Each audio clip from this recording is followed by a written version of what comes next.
You gotta hear the weird stories behind these three sports cards that actually makes them quite valuable. Mark Jackson was a solid point guard who lasted 17 years in the NBA.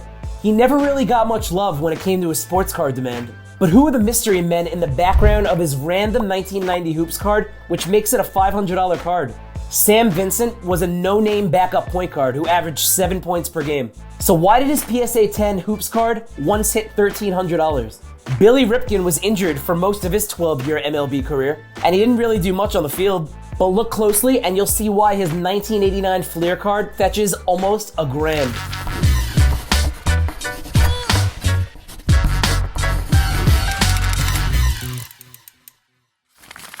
These three cards are pretty epic. Wait till you hear their backstories. They say a picture is worth 1,000 words. Well, what if those words are so bizarre that they're actually worth $1,000? Well, in the case of Mark Jackson, Sam Vincent, and Billy Ripken, their 2x3-inch pictures in mint condition are worth $1,000. Let's start with Mark Jackson. For all you millennials out there, you may know Mark Jackson as the guy who coached Steph Curry before Steve Kerr did. Or the NBA analyst who coined phrases like, "Man down, man down. Mama, there goes that man." Well, before all that, Mark Jackson was one of the most serviceable point guards in NBA history. He was a journeyman who played 17 seasons for 7 different teams. Jackson was known for his sweet dimes and ranks 4th all-time in assists behind John Stockton, Jason Kidd, and Steve Nash. But unlike those legends, Mark Jackson's sports card demand was non-existent. That was before someone discovered the eeriness behind his 1990 Hoops base card. Who are those two young men sitting courtside with those chilling looks on their faces? It's Lyle and Eric Menendez. Who are those guys? The brothers who famously murdered their millionaire parents back in August of 1989. The gruesome story captivated the nation. But when it comes to the card, the creepiest part is that the Menendez brothers weren't arrested until March of 1990. Meaning they would have murdered their parents just months before this picture was taken. It was reported that the brothers went on lavish spending sprees with their parents' insurance money, but now, thanks to the infamous Jackson card, we know that Knicks courtside tickets were a part of it. Anyway, the sinister story behind an otherwise worthless base card resulted in the card now selling for upwards of $600. How crazy. Now let's talk about another 1990 Hoops card, the Sam Vincent card. Notice anything odd about this one? Well, besides the fact that MJ should be swatting that Vincent layup into the 5th row, there's something else out of the ordinary. Yeah, MJ is wearing number 12 on his jersey. We all know Michael Jordan wore number 23 throughout his entire career, except for 22 games where he rocked the number 45. But did you know that before a Bulls Magic game in February of 1990, Jordan's number 23 jersey had allegedly been stolen? Apparently, Bulls staff actually searched the arena looking for a number 23 Jordan jersey that he could borrow. There was no such luck, and MJ was forced to wear a blank number 12 Bulls backup jersey. The missing jersey drama didn't faze the GOAT, as he still dropped 49 points in the win. But regarding the Sam Vincent card, well, it's the only widely distributed card featuring Jordan in the number 12 jersey.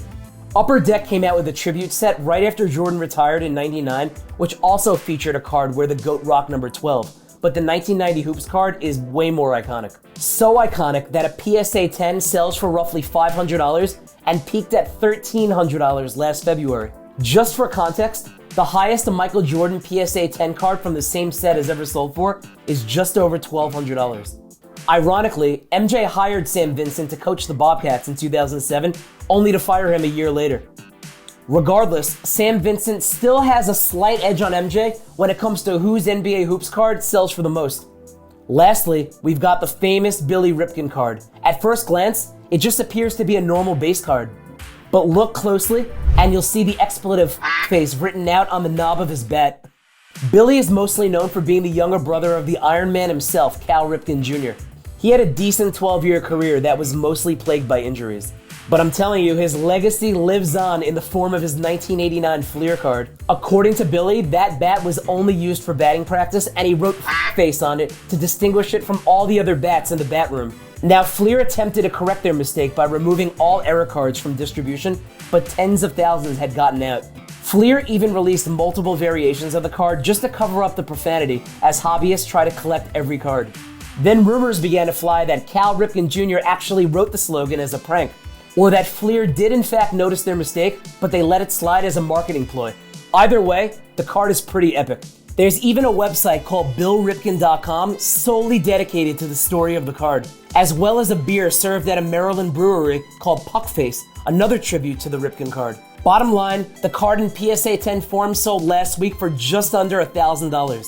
His Hall of Fame Brothers card from the exact same set in PSA 10 form sold for $46. These three cards prove that you don't need to be a superstar in your sport to command sports card value. You just need to be in the right place at the right time. Whether it's a gruesome murder, a stolen jersey, or an F-bomb sharpied on the knob of a bat, the story of these cards will live on forever.